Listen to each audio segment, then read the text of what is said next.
Welcome back. It's the Big Blue Banter, New York Giants football podcast. I'm Dan Schneier, joined by my co-host Nick Filato. We wanted to do a little bonus pod this week and talk a little future Giants, however you want to frame this, Giants from a 30,000-foot view.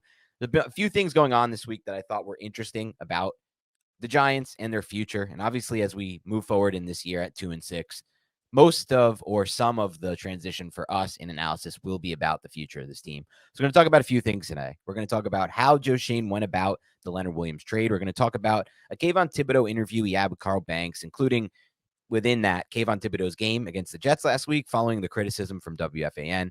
And then finally, we're going to talk a little bit about what this last stretch of the season means for Daniel Jones. In a lot of people's minds, probably a turning point for his future with the Giants and maybe his future in the NFL as a starting quarterback, to be quite frank.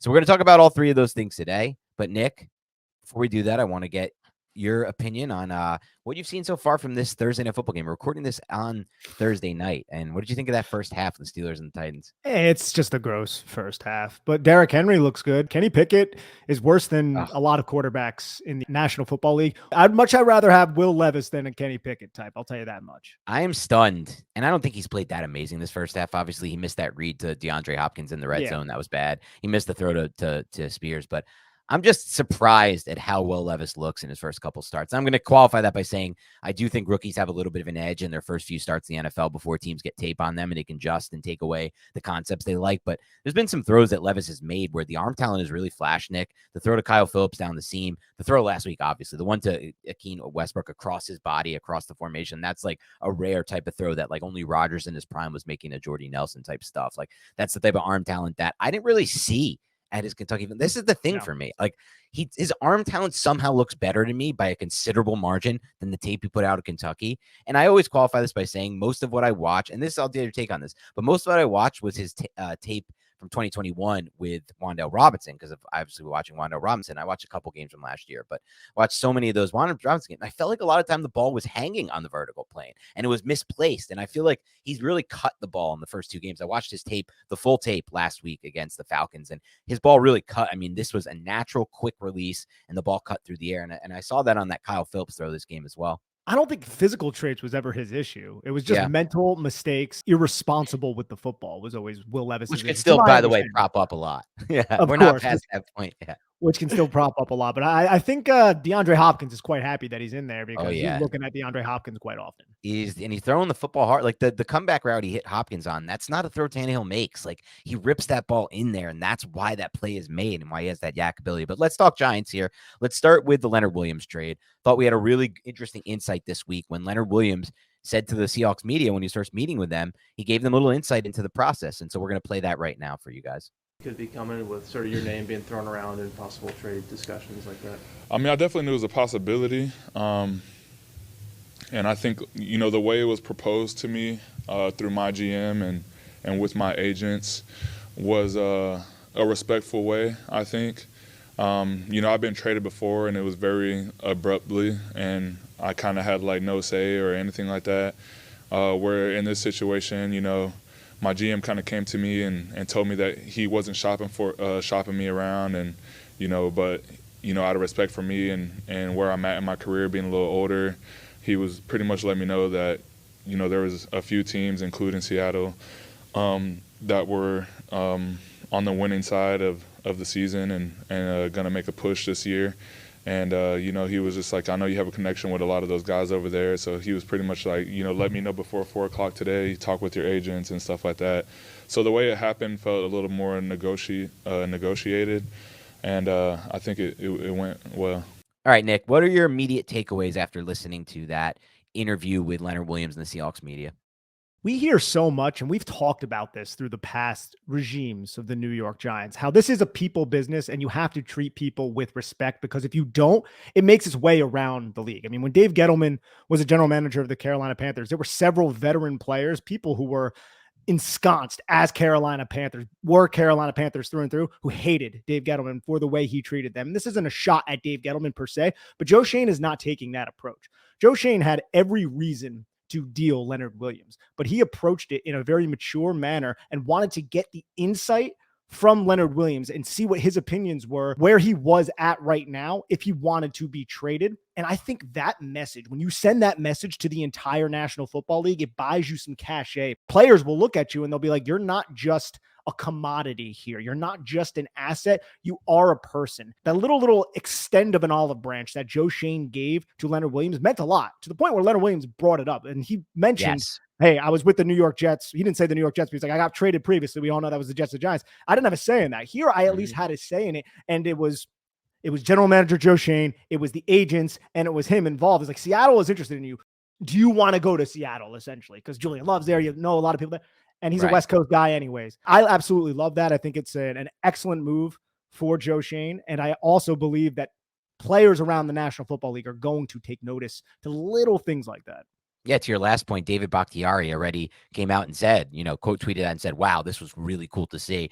Cool for Leonard Williams and really cool for Joe Schoen. And they did note that. It has already been noted. And that capital that it buys you may make a difference at some point for the Giants franchise. A player like David Bakhtiari, even, to bring him up, there might be a time they need a veteran tackle who can come in and actually play the position. Hopefully that doesn't come. He won't play on turf, buddy. I know. Yeah, exactly. He's not playing on turf. No, he doesn't want to be on turf right now. But not him aside, I think that, players are already taking note of this. And you even saw it with Giants last year in negotiations with Dexter Lawrence. Dexter Lawrence didn't break the bank. Dexter Lawrence didn't, put up a stink. And you didn't hear him say what Montez Sweat said today, which is like, no, there's no deal in place right now. And quite frankly, I'm going to weigh my options, which is just horrific look for Bears general manager Ryan Poles right there. But bro, what's that guy doing? I don't know, man. Not to cut you off, but what is Ryan Poles is Dave Gettleman? He pulled a Dave Gettleman. Yeah, he pulled a Dave Gettleman. But he did it last year, too. Gettlemans. He's on back-to-back Gettleman run. He's on a huge Gettleman run right now. Young Gettleman, because he's a young guy. He's on a young Gettleman run. And he did have a good job. I think he scouted a good tackle there. I think they got a left tackle. I think he's been injured this year, but he was decent last year. But he's a young Gettleman in training right now, just ripping off these trades that are just like mind-boggling deals. Like he just redid the Leonard Williams deal. And please, for those of you Gettleman supporters, I know some are still out there, don't tell me this is a net win for the Giants because Joe Schoen was able to get a second-round pick for Leonard Williams. It has nothing to do with what Gettleman did. And they've been in cap hell because of that Leonard Williams contract for a while. And let's be honest, Leonard Williams played next to Dexter Lawrence all year this year and was good. He was not dominant whatsoever. And he'll be good, I think. I think he'll be better, by the way, in that Seattle front. And even I just think it suits him better. We'll see what happens there, though. He could be motivated. He could have a good year there. But, yeah. I think there's a lot to unpack here. I think I'll first start by addressing, Nick, the devil's advocate people, and that's fair, and they're allowed to voice their concerns and their opinions. And the devil's advocate people say, well, what if the Giants ended up getting less compensation because they worked with the player? Would you still think this is a good move? And I understand that take for sure, but I don't really think that's how he went about it, Joe Schoen. I think he looked at all the offers, and if they were compared, it's like what Lawrence Tynes tweeted about this day. He's like, when I got traded to the Giants, my general manager gave me an option for 3 teams. Then he said all the compensation was similar. Choose the team you like the best, type of thing. And I feel like that was a similar situation. I don't think there was one team blowing the Giants out of the water from a compensation standpoint. Let's be honest. No one was offering more than a 2 and a 5 for Leonard Williams when you see Chase Young go for a 3. I don't even understand that. Of course. Yeah. What do you think? There were people like, yeah, we want to throw a number 1 pick at impending free agent Leonard Williams. Absolutely not. The fact that the Giants got the 2 was the grand slam where Joe Schoen was like, this is an excellent situation because we could sell it very well. We're doing right by our player and we're getting, I think, more compensation than we probably should get in this situation because Seattle really needed that versatile 5-3. We paid it off too. So it's partially, it's a little bit of a win-win there. I know this season has been rough, gross, disgusting, and of course, disappointing. But I find solace through Prize Picks, the largest daily fantasy sports platform in North America. I just pick 2 to 6 players, stat projections, select more or less on those projections, and I watch the winnings roll in. It's simple, easy, fun, and their flex play options allow you to win on, say, 2 out of 3 selections instead of all 3. I choose this option often because I'm a coward. You can be a coward too and capitalize on a higher probability to win. And now with basketball season here, you can select pick combo projections across football and basketball from the Specials League, a league created specifically for combo projections that includes 2 or more players from different sports or leagues. For example, LeBron James plus Travis Kelce at a 10.5 combo of 3-pointers made plus receptions. Let's bank on that. Plus, PrizePicks even offers a reboot policy so that your entries stay in play even if one of your players gets injured. For football and basketball games, if you have a player who exits the game in the first half and does not return in the second, that player is rebooted. PrizePicks is the only daily fantasy sports platform with an injury insurance policy. One of the many reasons why they've earned the tagline, Daily Fantasy Sports Made Easy. So please go to prizepicks.com/banter and use code BANTER for a first deposit match up to $100. Again, prizepicks.com/banter and use the code BANTER for a first deposit match up to $100. PrizePicks, daily fantasy sports made easy. Make Little Caesars, the official pizza sponsor of the NFL, part of your game day. There are few things better in the world than kicking back, watching some football, and biting into some delicious Little Caesars pizza. Order online during our Pizza pregame, 1 hour before and 3 hours after NFL kickoffs, plus all day on Sunday.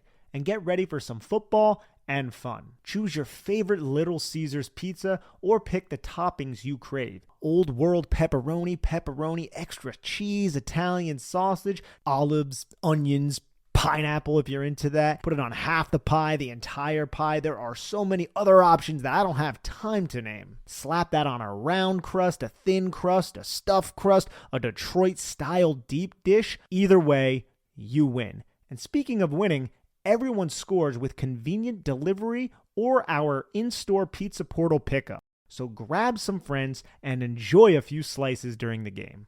It's not a bird. It's not a plane.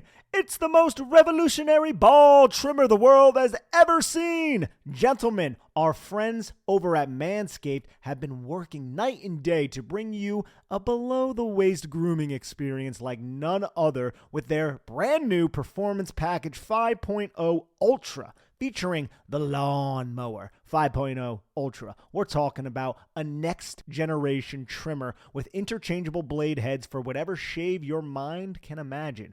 And I mean that, whatever shave your mind can imagine. Upgrade your grooming game to the Ultra Sphere this year by going to manscaped.com for 20% off plus free shipping with code BIGBLUE. Sometimes you just need to trim those hedges, and there are plenty of options that you can use over at Manscaped to help give you the look that you desire down below. So please get 20% off plus free shipping with code BIGBLUE at manscaped.com. That's 20% off plus free shipping with the code BIGBLUE at manscaped.com. I can promise you've never seen a ball trimmer look like a spaceship, so get yours today from our folks at Manscaped. High tech for low prices. Manscaped. Yeah, I think that's fair. And I think the second part to unpack, Nick, is, look, like you mentioned, there were a lot of players from the Carolina regime that didn't like how Gettleman went about his business. Odell Beckham Jr., Gettleman traded him after he said I didn't sign him to trade him. That was a really bad stain in taste. Even though, look, we could agree or disagree on the decision to trade him. Even at the time, I was more in favor of it than others, but it's not the point. The point is it was a bad look for the Giants and left a bad taste in a lot of the players who were part of that 2016 run, as short as it might have been. For example, Landon Collins, who after the fact, when he re-signed with the Giants last year, was like, I would have never done this if Dave Gettleman was still the general manager. I literally would have never done this. I did not want to play for him. You don't hear players saying that about GMs. Like, this is the flip side of it, right? Like a player who was just traded speaking so nicely and kindly of the GM who traded him. That's like to one level of the extreme, Nick. But the other level of the extreme is you just don't hear players talking about a general manager the way they talked about Gettleman with so much disdain. And so to me, I just rather be in that boat, the top boat, the boat where maybe you lose a little bit, somewhat, which I doubt you're even losing in a negotiation standpoint, but you're also gaining so much more for potential future free agents and also your in-house players who have to make decisions. Do they want to stay here or do they want to, check out something else and have a chance, an opportunity to play somewhere else? So I really just love to hear the way Leonard Williams discussed that. And I've seen other things like, Joe Schoen hanging out with Justin Pugh with his, straight off the couch shirt from his brand, just hanging out with the dude in the locker room, wearing the shirt. He just feels like somebody who's connected, and he wants you to know, like, even like he told Leonard Williams, like, look, I don't want to trade you, man. I didn't want to trade you, but look, here's the opportunity. You have Julian Love there. You're going back home to the West Coast. I liked how he said it. He's like, They're on the winning side of things this year. And that's a great part of this too, Nick, because, you know, Gettleman, when the Giants were not on the winning side, that's when he traded for Leonard Williams as an impending free agent. It's like he didn't even recognize the obviousness that when you're not on the winning side, you don't trade for win now. You can consider trading away. And it's a rational approach. It's like, we're not winning. We're not winning football right now. We're not. We're probably not going to sign you long term. You're probably going to be a free agent next year. Would you like to go to a winning team? We're going to get compensation. We'll eat some of this money. That's not that big of a deal. But do you want to do this? And if the player wants to do this, it's I'll scratch your back, you scratch mine. Everything is fine. And that's exactly what happened. I don't see anything wrong with that whatsoever. Yes. Let's not kid ourselves. There wasn't somebody like, yeah, I'll give you a 2 and a 3. I'll give you a 1 and next year's 3. Like, that wasn't the case. I don't even think there's many people suggesting that. Is there? No, Am I missing that on no. Twitter? Okay, good. No. So it's not people that. suggest wild stuff, Giants Twitter. So. You never know what might be suggested on Giants Twitter. But I think to that note, it's like when you go through the process that the Giants did, as you just broke down, Nick, you know, and Leonard Williams puts it out there for everyone to hear, and it gets retweeted by everybody, and David Bakhtiari and everybody. You get to the point where even within the Giants' own locker room, you have people being like, all right, they went about this the right way, except for obviously you saw the Xavier McKinney quote, I'm sure, where he was like, I thought we were playing to win now. This doesn't really jive with that. And I get his frustration because they just went on that run. They made all those signings. He wasn't one of them. And that was supposed to be the look, we're playing to win now. But besides what he said, I think it's kind of smoothed over enough in the locker room versus other examples of that, like when the Giants traded Damon Harrison and I forgot who else was in that spree that year when Gettleman traded. I think it was also Eli Apple, who didn't care, but you know, the locker room just collapsed on itself at that point. I don't really think the Giants locker room is going to collapse on itself at this point. I think the Giants are going to start winning a surprising amount of games by the way down the stretch. So it's like almost the opposite. And the Giants inadvertently set contingency plans in place for this to happen. When they signed Raheem Nunez, Roches, and Ashawn Robinson, they weren't like, hey, if we suck, we can now trade Leonard Williams. But they did sign those players. They do suck. And now they can trade Leonard Williams and be like, well, we have competent players here, much more competent players than even last season when they were competitive. I'm for it. Look, I think this is good what you want out of Joe Schoen. We can knock Joe Schoen. I know there's still a lot of people who are unsold on Joe Schoen. I get it. Some things I think were out of his control. I think the offensive line injuries this year were completely out of his control. And, you know, you could say he didn't do a good job of finding depth on the O-line. I'm okay with that, you saying that, but he wanted to let these young guys play, and then they just all got hurt. A lot of these guys got hurt, and it was a tough situation. And it's calculated risks, man. He took calculated risks. Every single one of those calculated risks failed. And he got John Michael Schmitz. It's not like he did nothing. Like, he did invest one of his best assets the entire offseason on an offensive lineman. That was almost as good as it gets, except for the first round pick. So it's just, I'm okay with it. I love his process. I like who he is as a human being. And I think he's somebody who can help them win long-term. I am committed on Joe Schoen. And I think these are the type of things that actually make me more committed on somebody like him. And just reminiscent of how bad it was with Dave in there as general manager. But I want to also talk about this interview Kayvon Thibodeaux had with Carl Banks that went on Giants.com today. Shout out Carl Banks, fan of the show, and also we're a fan of your work as well. We've been on your show before, Carl, but we would like you to come on our show at some point. So if you're listening to this, we can run it back because we've been on Believe in Giants. So anyway, let's say this, Nick, about that interview and just about, I want to hear your thoughts, not just on the interview, on everything that's kind of happened for Kayvon over the last 8 days. It goes from two WFAN fan WFAN hosts calling him out, calling him a bust, saying they don't think he has definable traits. The interview that goes viral with Carl Banks where they hang up on him, to Kayvon Thibodeaux literally coming back on the first drive of the very next game, forcing a fumble and a sack, and then adding 2 more sacks in that game. I know he went offsides, quote unquote, even though A, it wasn't actually offsides, it was a bad call by the refs, and B, I would never use one play like that to define a game when you would never even be in the position if he didn't have his 3 sacks and a forced fumble in the first place. So just a huge turnaround culminating with that interview where I thought he brought up some really interesting points about how he loves the nitty gritty of it. He loves when he sets the edge and then blows up that block to help the linebacker run free. Just the little things that he does that don't show up in the box score that he got to voice a little bit about. And I just think listening to Kayvon, man, I said this on Twitter, Nick, this is my main takeaway. I'll get to what your thoughts are on this. I'm just like, dude, this guy is 22 years old. I remember my pea-sized brain, undeveloped brain at 22 years old. I was an idiot in my first year out of college. I didn't go to the Marines like you and learn real life experiences, Nick. I went to college and I drank and I had fun, like a lot of Americans tend to do. And I learned some things, but I didn't learn too many things about life yet. Life was easy. I didn't have a job until I got out of college. And so I just feel like listening to him, he's so much more mature than I was. Maybe some other listeners can relate to this. I don't know, but it's possible that you can remember your own self at 22 years old and how your brain functioned. And now think about yourself at my age now, 10 years later, or even if you've thought about yourself in the 10, 20, 30 years later, depending on how old you are, you know that you've learned so much more as you grow older. You become a more wise human being. You've learned from experience, and your brain actually develops because your brain isn't fully developed at 22 years old. So I just feel like when I listen to Kayvon Thibodeaux, Nick, he's so well mature beyond his years. He speaks like a 15-year vet in the things that he believes in, like doing what I just said, setting an edge to allow your linebackers to make the plays. So I'm just really impressed with who he is as a human. And you know what I always say, Nick? I always say, if you're going to be one of the best players in the NFL, you have to want to be one of the best players in the NFL. That's the only way to do it. You can have all the talent in the world, but you're not going to get there unless you actually have that drive. And you wake up saying every day, I can be the best. I want to be the best. These are the things I want to do to be the best. And that's what he talked about in this interview. He's like, all the outside noise, I'm putting it aside. I just know I got to keep going to work and working on these things. And the proof will, the results will eventually come. And that's basically what's happening for him right now. He's always been a very smart young man, and he's been in the spotlight too since he was at Oaks Christian High School in California, and then he ends up going to Oregon. I mean, I think he's from the South Central part of Los Angeles. He's from Los Angeles. This is somebody who understands who he is, understands that he wants to be great playing football. I think he knows how to operate when the cameras are rolling too. I'm not saying that he's not this person when the cameras aren't rolling, but he's a good interview. And this goes back to his time in college. When you're intelligent and you know how to speak in front of a camera, speak in front of a microphone, I think you're going to come off well if you're well-intentioned as well. And if he means all the stuff that he says, which I believe he does. I think he does want to be great. I think he is a team player. I think he wants to thrive within the system. I love how he referred to Wink Martindale's system and his defense as an orchestra. It's not just one person playing the guitar. It's not just one person slapping the bass or playing the drums.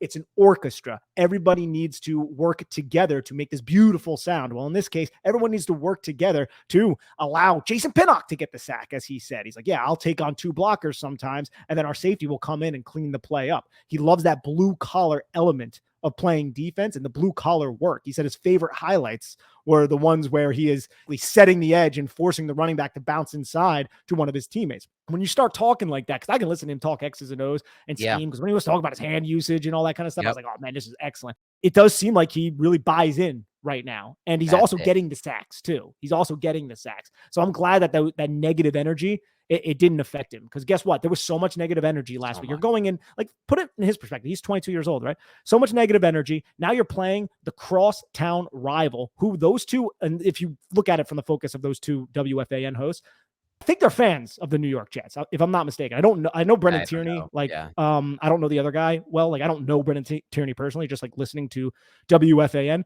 But that's a lot of pressure on a 22-year-old. It's like they're saying I suck, essentially. And now I got to play. And there's so much. Everybody in the New York area is watching me. And then on the first drive, you have a strip sack fumble with an incredible move, by the way. An incredible move. I just think that's rising to the occasion. If there ever was a situation where rising to the occasion was could be dialed down to one certain play, that was that one.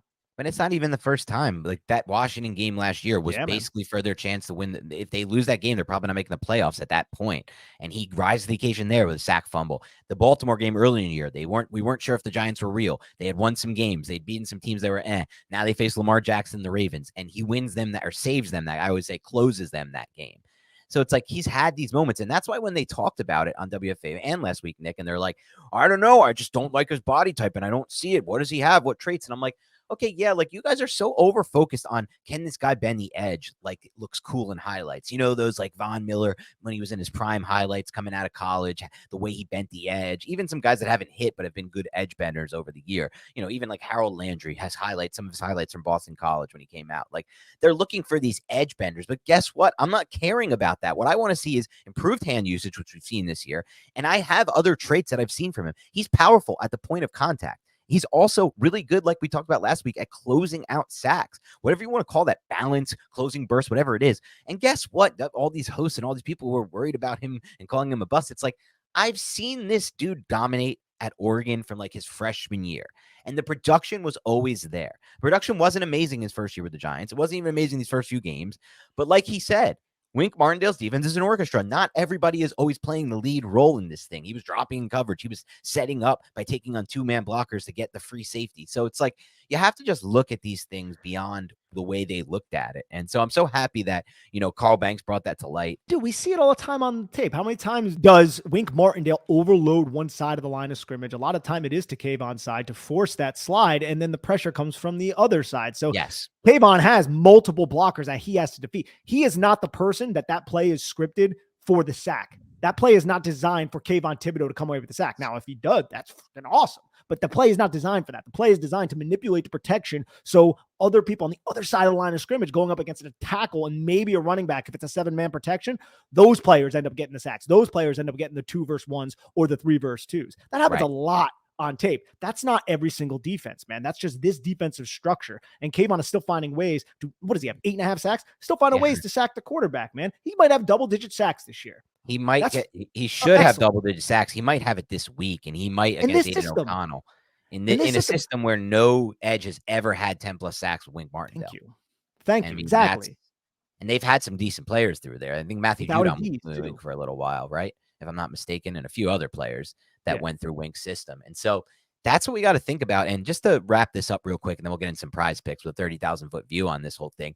It does feel really good for me that even in this quote unquote lost season, which by the way, I don't know is going to fully be lost, even at 2-6, and they should be fucking 3-5. They should be 4-4 for God's sake. And then you'd be right in this thing. It's so frustrating. It's really what I was talking to my buddy, shout out again, Phil Delemy. I don't know if he'll listen to this one, but maybe, but I was talking to him and that he's like, this is the part that kills us the most. It's like, they're 2 plays away, 2 easily be winnable games away, Buffalo and New York Jets, from being 4-4, right in the mix of it with games like Patriots, Raiders, Packers on the way. And it's just, and Washington. And it's just, it's so frustrating. Saints, we'll see, but it's because in New Orleans, it's never easy, but it's just so frustrating, man. But having said that, like I was saying, from a 30,000-foot view, even in a lost season like this, and I said that because I don't know if it's going to be lost. I think the Giants are going to start winning games when Thomas and Jones are back. But even a lost season, it's good to see the development and the rise and the ascension of one of their most important assets, Kayvon Thibodeaux. They used the 5th overall pick on him just last year. This has to hit, like, especially if Neal doesn't end up hitting, which is still to be determined in my opinion. But at that point, you have to hit. And it's so good to see him with 8.5 sacks through 8 games, a sack a game already in his 2nd season. This is the type of development that can give you hope that, okay, the Giants have a bookend edge and a bookend interior defensive lineman, the best, arguably at this point, in my opinion, the best defensive lineman in football. It's an argument that you can make if you watch the tape. He might not be, but he's in the mix for sure, Dexter Lawrence. And that's what, you start to think about that. And then how many more pieces do they actually need, especially if Banks is as good as advertised and as good as he's looked so far his rookie season? How many more pieces do you need to get your elite defense down? I see a lot of good defense in the NFL with a lot of role players and then 2 to 3 stars. And that's where it really looks like the Giants could be at, 2 to 3 young stars if the ascension continues. So it's really exciting to think about Kayvon Thibodeaux from that standpoint, from this is year 1.5, year 1 really fully, because he missed 4 games rookie season, and he's already ascending to that level of play. Now we just got to find him a compliment on the other side. We're hoping that can be Azeez Ojulari. But the injuries are starting to mount up from a career standpoint. That's one of the reasons why he fell to the 2nd round too. Yeah, even I'm starting to wane, and I'm the most injury agnostic human being in the world. But Nick, let's wrap this thing up by getting into some prize picks. I want to start by saying last week's prize picks, I apologize. I thought it was my best week ever until I look back and I realized I got screwed because the Giants decided to kick that field goal with an injured Graham Gano, who just went on IR this week. He's about to get knee surgery, and for some reason he's out there kicking that field goal. They had got that play, Nick, and they won that play. The last Jets drive doesn't happen, and Zach Wilson goes under 199.5. He got to 240 on that drive. He was under. I was about to hit my first ever parlay, bro. I had Barkley under 1 touchdown total. Didn't get there. Didn't even come close. Giants. Well, I guess he came close on the one drive Vito scored. I had Barkley over 9, whatever it was. It was somewhere under 100 for the total yards. Barkley got like whatever he got. He was well over 100 yards. I was there, Nick, and then I missed it. So I'm really pissed. I'm back to the well here. I'm going to try to get my prize pick going now. A winner for everybody. What do you have right now? And remember, everybody go to prizepicks.com/banter. That's prizepicks.com/banter. Type in banter as the code. You're going to get your first $100 deposit matched. But Nick, what do you got so far for this week? So unfortunately, there are no Saquon Barkley lines right now. So I would say wait a little bit.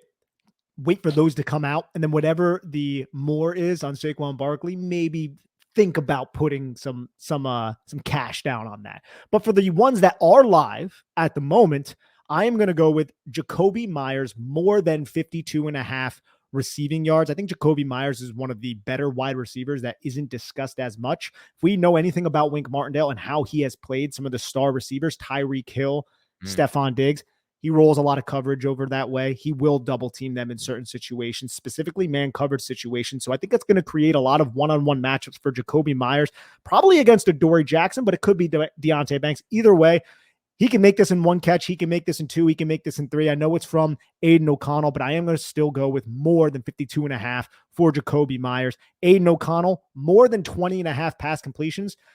You could put less, and this is why I'm going to flex play it like a coward, because we have no idea, Dan, what this offense is going to be like. We don't know. Like, there's so much unknown right now going into this game, making this prize picks probably the most difficult one that we have had to go over. But at least Darren Waller isn't on the slate, right? Because I don't think we've gotten Darren Waller right the entire season.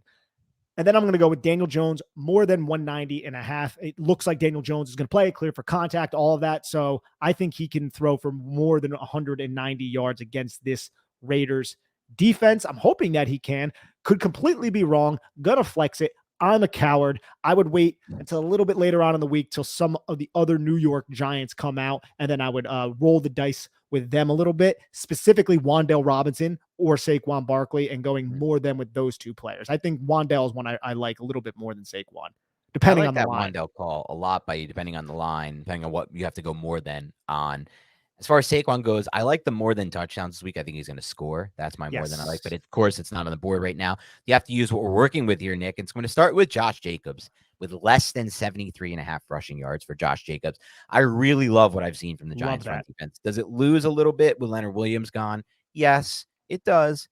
But I really like this run defense, what we've seen lately from Okereke, from McFadden. I think Wink Martindale is going to use a very similar game plan to the one he used against Howell and Zach Wilson, against Aiden O'Connell, a rookie for day 3 pick at quarterback. It's going to be ugly for him. So that aids into my next pick, Nick. Under 211.5 passing yards for Aiden O'Connell. I think the Giants, here's my thing, Nick, and we've talked about this more in the preview previously that you guys heard before this, but I just think that the Giants are going to have a really good chance to win this game, Nick. And if they win this game, it means they're going to have a good game script. And if they have a good game script, to me, what that means is they're going to have the ball a lot. And there's just not a lot of opportunities for Aiden O'Connell to get over 211.5. Then finally, I'm going to go with Daniel Jones. This one, I'm sorry to say to Giants fans, but Daniel Jones over 0.5 interceptions. Look, Patrick Graham, defensive coordinator for the Las Vegas Raiders, knows Daniel Jones, worked against Daniel Jones for a little while, knows some of his tendencies, also runs a style of defense that, as we know as Giants fans from the years when he was here, is more likely to get interceptions, not as much man coverage. It's going to be a lot of different maybe some trap coverages, some things that Jones hasn't seen. And so I just have that being my final pick. And of course, I'm not flex playing. I'm a big flex play guy, and Marcus Peters being on the opposite side, that's something that definitely leads into what you said. Great point. Sticky hands, man. His entire career, he's been one of the best at jumping routes. Correct, even at this advanced age. All right, thank you so much for tuning into the Big Blue Banter podcast. Hope you enjoyed some 30,000 foot view talk and some prize picks. Have a great rest of your week, and we'll talk to you soon.